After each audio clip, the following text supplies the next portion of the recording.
Magandang gabi, pambungad sa ating newscast. Bine-beripika ng Armed Forces of the Philippines ang pag-aangkin ng Islamic State sa nangyaring pambobomba sa Marawi City nitong linggo. Ang PNP naman, may natukoy ng 2 persons of interest sa naturang pag-atake. May balitang A to Z si Kim Salinas.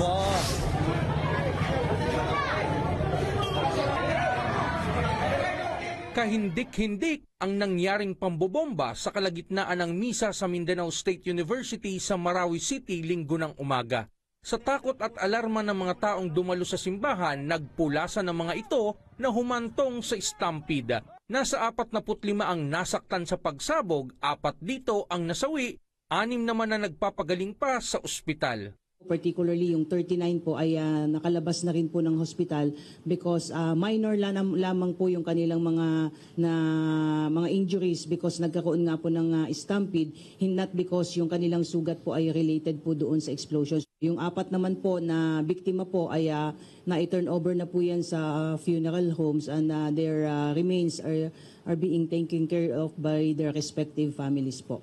Nagbuo na ang Philippine National Police ng Special Investigation Task Group na tututok sa kaso habang mayroon na ring 2 person of interest na tinitingnan ang PNP. Nag-create po kami ng Special Investigation Task Group para mag-focus dito sa nangyaring insidente na ito.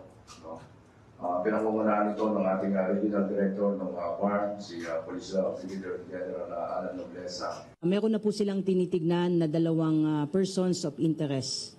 At base po doon sa mga pinakita po nilang mga larawan, doon sa mga rogues gallery po ay may mga positive identification po doon sa 2 POIs po na yon. Kanina, inangkin ng Islamic State of Iraq and Syria o ISIS terrorist group na sila ang nasa likod ng pag-atake. Gayunpaman, ayon sa Armed Forces of the Philippines, binibiripika pa nila ang pahayag ng ISIS habang tinitingnan rin nila ang posibleng papel ng Daula Islamiyah Mauti Group.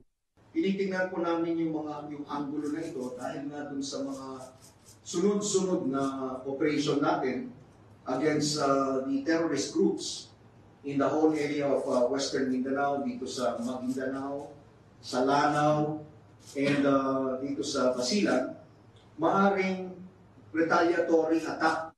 Kasunod ng pag-atake, naka-full alert ang kapulisan at militar sa Mindanao habang naka-heightened alert naman ang Metro Manila.